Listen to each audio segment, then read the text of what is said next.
Animal Crossing by Kelsey Lewin was a book that I kind of took a chance on. I wasn't going to read this one when Boss Fight Books announced it, but I decided, why not? I'll give it a try. And yeah, it was really good. I like how Kelsey kind of blended her own story along with the history of the games. It was just really cool to read through all of that, especially when this is a franchise that I didn't really play growing up and only really discovered later on. We're actually going to start with the last section of the book because I think that was where I really kind of connected with what she was saying, more so than anything else in the book. This was really cool because, if you've played video games long enough, you'll eventually see your favorite franchises change. Sometimes they even switch genres into something completely different. Maybe the gameplay gets easier, the graphics improve, that sort of thing. And they might become something that you don't necessarily like.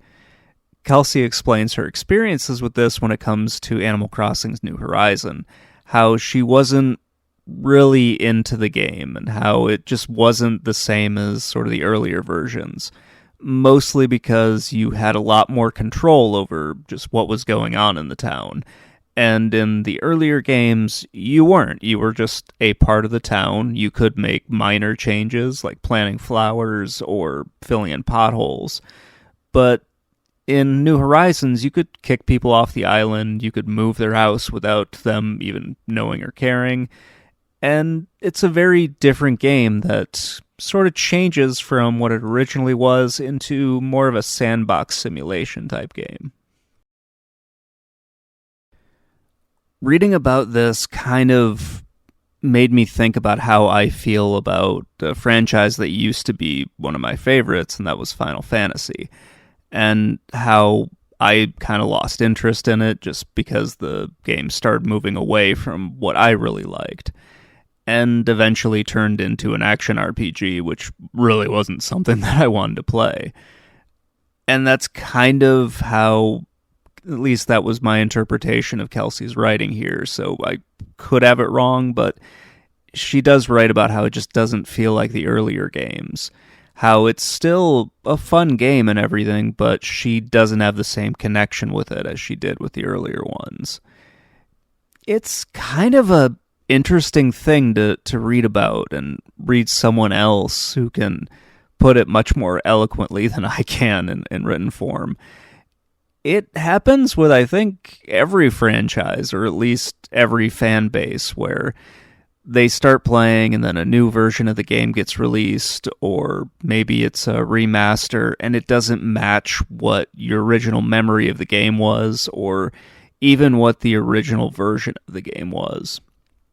You can also see this with, or at least I saw it with Tactics Ogre, where I really liked the PS1 version, and then when some of the remakes came out, they kind of watered it down. And while it is accessible to new players, it's not really something that I wanted to go back and play. So now that I talked about the end of the book, let's jump back to the beginning here. I'm sorry this is a little out of order, but I just kind of wanted to hit some of the more interesting points. We start off the book by Kelsey explaining that Animal Crossing was marketed as a communication game, which sounds like an odd name for a genre of video games, but when you look at it, they're all kind of weird names. And I don't think simulation really does the game justice. Because when I think of simulation games, I think of stuff like Harvest Moon, and that's not really what Animal Crossing is. I guess they could all kind of fall into the realm of the cozy game or the slice of life game or something like that. But yeah, it's just kind of weird, that initial marketing of this is a communication game. She also talks about just how the reviewers and also Nintendo were struggling with what they wanted to market this game as, or how they wanted to explain why the game was great. And that I found really fascinating, because the reviewers were trying to, rate this thing and say, okay, you should play it because of X, Y, or Z. And they're really isn't a whole lot in the GameCube version of Animal Crossing for you to get super excited about. You really just had to sit down and play it, and that was what really kind of connected with me, is just seeing what they tried to do in order to get people to buy this. Kelsey does a much better job of explaining all this than I could ever do. The things you do in Animal Crossing don't sound like they would be fun. It sounds like every introvert's nightmare scenario where you have to go out and talk to strangers and sit down, write them letters and that sort of thing. But it really is just one of those things you can kick back and relax and not worry about a whole lot of stuff. And that's something that I think a lot of people like about Animal Crossing. You don't have to go and do anything. You can just kind of wander around town and talk to people. You don't need to go on these different quests. You don't need to follow a story. You can just make your own story. And that's very appealing to some people. This section did kind of lead into something that I thought was very interesting. That was how people play the games differently. Kelsey tells a story of going and visiting one of her neighbors' towns. So the way you had to do this back in the day was bring your memory card over, plug it into another GameCube, and then you could visit a town by visiting the memories stored on that other memory card. If I got all of that right, which there's a chance that I didn't. But yeah, that sounds really kind of interesting, and she brings up how she was walking through this other kid's town and it didn't look anything like what she was doing, how she was playing the game much differently than he was. She was trying to be like the best citizen in the town, and he was just kind of running around doing other stuff. So it's kind of cool to see that, and it's a nice way to actually remind people that there really is no right or wrong way to play a video game. It's as long as you're having fun, then you're playing it the right way. And if you're not having fun, then maybe it's time to move on to a different game. It's just a really fun little discussion in this book, and it's one of the parts of it that I just found really cool. Like many of these books, the localization part was probably my favorite part of this book. If you want to, you'll find a lot of discourse about translations and localizations on the internet. Much of it, like many things online, is driven by outrage and people who don't know what they're talking about.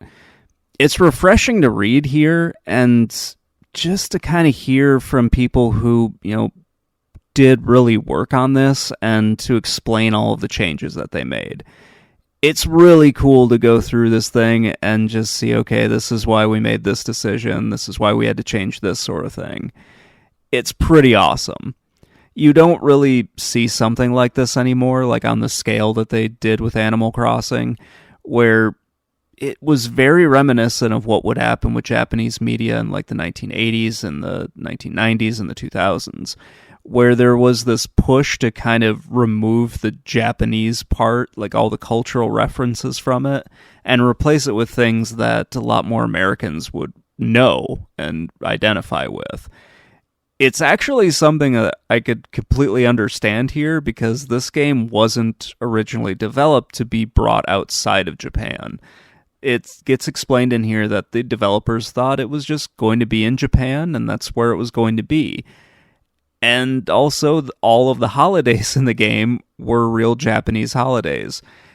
And in order to localize it, along with changing a lot of the names for things and changing around just the stuff that really anyone outside of Japan would not have identified with, changing it to things that, make more sense to particularly a North American audience. It was really cool to see that. So a lot of the holidays had to get changed, new ones had to get put in, the dates had to be changed because those would have been different.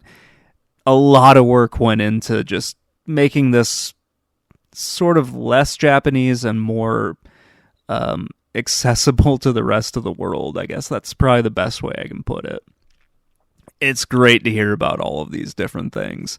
And Kelsey does a really great job of pointing out like some of the iconography and some of the references are still there. They just kind of took away the names for them.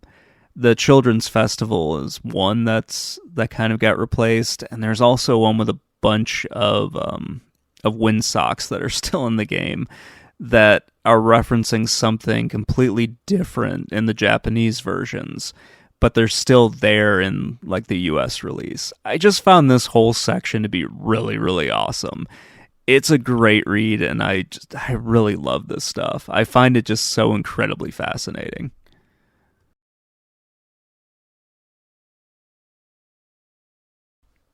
I could say a lot more about this book, but I'd simply be padding out my runtime, and I don't really want to do that. This is a fantastic book, and I enjoyed learning an awful lot about the Animal Crossing series that I really didn't know. Mostly because I got into it very late. My first game was New Horizons, so yeah, I didn't get any of the stuff beforehand, and really didn't pay attention to the series until, like many of us, I was bored during the COVID times and wanted something to play because heaven forbid I go through my backlog any more than I already have. Anyway, I love this book. Kelsey did an excellent job with it. And it's one of the reasons why I just love boss fight books, because they put out stuff like this and it kind of gets my mind going on something that I would like to either do more research on, maybe find a game that I would like to play, or even get my own thoughts on doing something similar to this. This book really made me want to go back and check out some of the earlier Animal Crossing games, particularly the one on the GameCube, because that's what we spend most of our time on here. Anyway, that's going to wrap things up. But let me know what you think in the comments below, and I will talk to you all later. Bye.